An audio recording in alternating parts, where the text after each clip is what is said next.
Bien, buenas noches, profe. Esta es la tutoría de la semana número 8 a cargo del grupo 2, los geometristas. Para empezar, tenemos el concepto de ángulos trigonométricos, que podemos definirlos que para la geometría se considera que todo ángulo es positivo. Y bien, aquí tenemos la siguiente imagen donde tenemos un sistema de referencia, un plano cartesiano con el cuadrante 1, 2, 3 y 4 respectivamente. X positivo, X negativo, Y positivo y Y negativo. Y si prestamos atención se forman dos triángulos rectángulos, el triángulo MOP y el triángulo NOP. Podemos definir que para MOP tenemos las siguientes funciones trigonométricas, que el seno es igual a Y sobre P. Y vendría a ser la ordenada, en este caso esta parte de aquí, y P sería el radio vector. Y recordemos que el radio vector siempre debe ser mayor a cero, o en otras palabras sería el cateto opuesto sobre la hipotenusa. Tenemos el coseno X sobre P. X es de la abscisa sobre P, radio vector. Cateto adyacente sobre hipotenusa. Tenemos la tangente Y sobre X, que es el cateto opuesto sobre el cateto adyacente. Tenemos la cosecante, que es P sobre Y, es la inversa de el seno. También tenemos la quinta función, es la secante, que es P sobre X. Y finalmente tenemos la cotangente, que es X sobre Y. Bien, para el otro triángulo que se forma en N o P, tenemos las siguientes funciones. Que la medida del ángulo NOP es 90 grados menos la medida del ángulo de acá.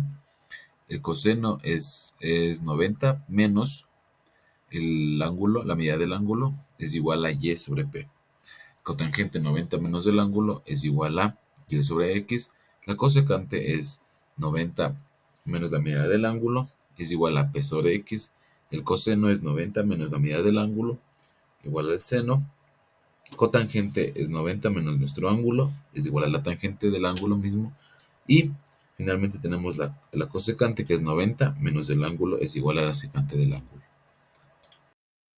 Signos de las funciones trigonométricas. Imagina que estás en el centro de un círculo y puedes moverte en cualquier dirección. Este círculo se divide en cuatro partes iguales llamadas cuadrantes y cada uno tiene reglas diferentes para las funciones trigonométricas: seno, coseno, tangente, cotangente, secante y cosecante. Primer cuadrante, arriba a la derecha. Aquí todas las funciones son positivas. Es como si estuvieras caminando hacia adelante y hacia la derecha. Segundo cuadrante, arriba a la izquierda. Aquí solo el seno y el cosecante son positivos. Es como si estuvieras caminando hacia adelante, pero te desvías hacia la izquierda. Tercer cuadrante, abajo a la izquierda. Aquí solo la tangente y la cotangente son positivas. Es como si estuvieras caminando hacia atrás y te desvías hacia la izquierda. Cuarto cuadrante, abajo a la derecha. Aquí solo el coseno y la secante son positivos. Es como si estuvieras caminando hacia atrás, pero te desvías hacia la derecha. Identidades trigonométricas. Son ecuaciones en las que intervienen funciones trigonométricas y cumplen para cualquier ángulo. Las, las identidades recíprocas son identidades trigonométricas que son definidas con respecto a las funciones trigonométricas fundamentales, seno, coseno y tangente. Las identidades de cociente son identidades trigonométricas que son escritas como fracciones de las funciones seno y coseno. La tangente forma una identidad de cociente y puede ser escrita como el seno del ángulo dividido por el coseno. De igual forma, la cotangente puede ser escrita como el coseno del ángulo dividido por el seno. Son identidades en trigonometría que son extensiones del teorema de Pitágoras. Las identidades pitagóricas son útiles para simplificar expresiones trigonométricas. Bien, tenemos los ángulos de referencia, que nos dice que el ángulo de referencia de un ángulo cualquiera es el ángulo formado entre el lado terminal del ángulo y el eje X. Es decir, aquí tenemos tres ejemplos para guiarnos.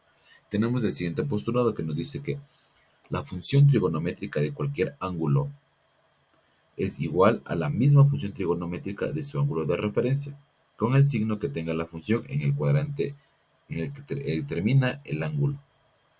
Es decir, acá tenemos un ejemplo.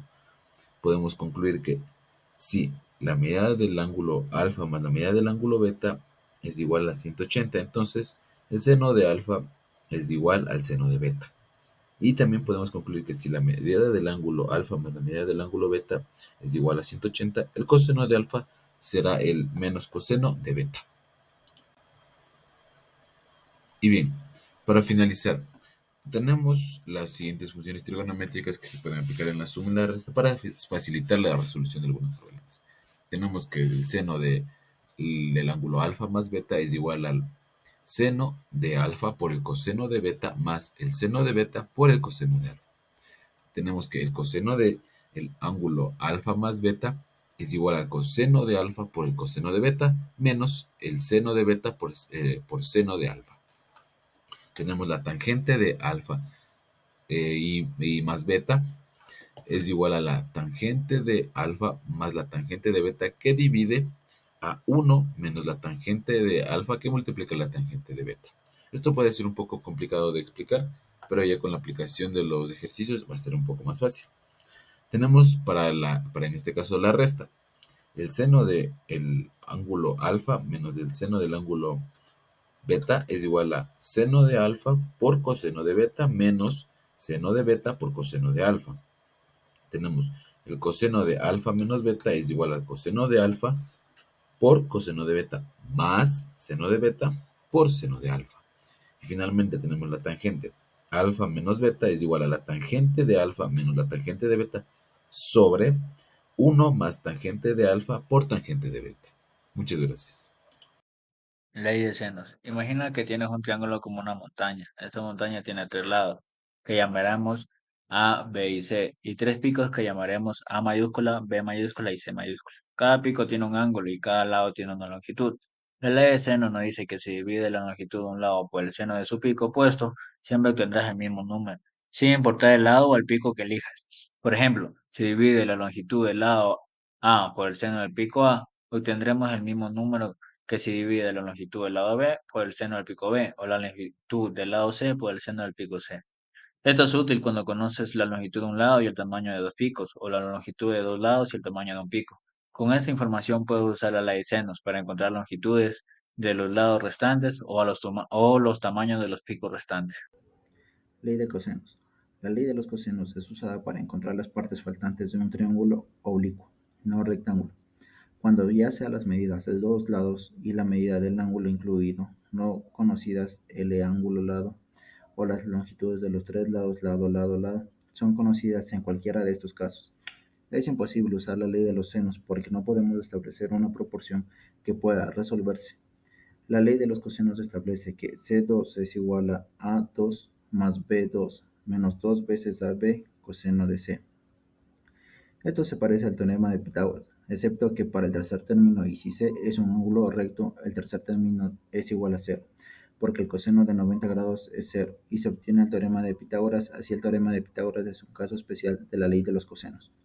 La ley de los cosenos también puede establecerse como B2 es igual a A2 más C2 menos 2 veces AC cos de coseno de B.